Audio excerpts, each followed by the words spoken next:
Rollimänge ja siis õpilarpe kasutatakse täiesti seinast seina teemade jaoks. Et tema eelis on muidugi see, et seal saab kompleksselt mitmeid teemasid siduda. Distsipliiniprobleeme tunnis on väga harva pärast seda rollimängu maailma astumist olnud.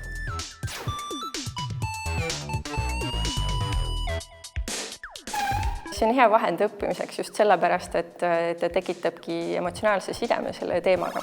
Et ta ei ole parim faktide õpetamiseks, aga kui sa tahadki, et lisaks kinnistuksid sellised emotsioonid teemaga ja seeläbi jääks ka paremini meelde see.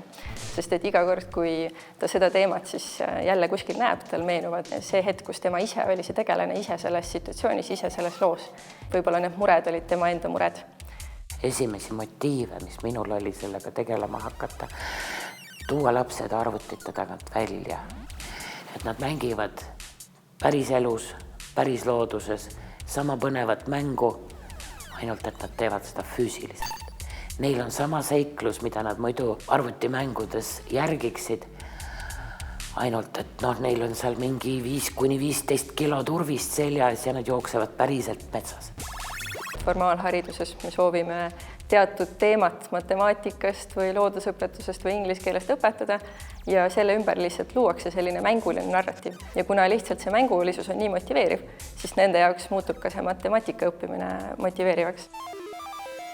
Noortega saab juba teha tõsisematel teemadel mänge, et kas võtteski keskkonnaharidusest teemasid, kõiksugused inimõiguste ja teemalised, sallivuse teemaline ja üldse see, et kuidas me üksteist mõistame, kuidas me üksteisest hoolime, et ka kiusamine ja sellised teemased, mis on noortele lähedased. Minu meelest on see väga hea vahend kooli kiusamise vastu.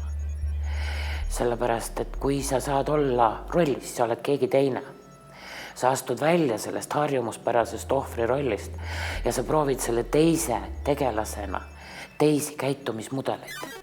Sa saad katsetada ohutult, turvaliselt järelevalve all, kuidas üks või teine käitumisviis nagu töötab teiste inimeste peal. Et suhtlemisoskuste õpetamiseks on see suurepärane. Mina arvan, et igaüks võib seda proovida ja ei pea kartma, et midagi läheks valesti. Et tihti paljude uute meetodiga, mis me proovime, et alguses ei lähegi kõik täiuslikult. Et minu soovitused on ikkagi olla noortega avatud, öelda neile, mis selle mängu teema ja eesmärk on. Ja samuti mitte neile öelda hiljem, et te tegite valesti või te eksisite. Et rollimängu üks suur eelis ongi see, et neil ongi võimalik teha oma valikuid ja oma vigu. Ja siis saab arutleda selle üle, et mis selle valiku tagajärg oli. Üks asi, mida ma tähele olen pannud sellest peale, kui rollimängudega tegelen, on see, et õpetamine on muutunud hästi kergeks. Sellepärast, et rollimängudest on huvitatud enamasti sellised hästi rahutud poisid, Tootsi-tüüpi poisid, kes muidu klassis igavust võivad tunda.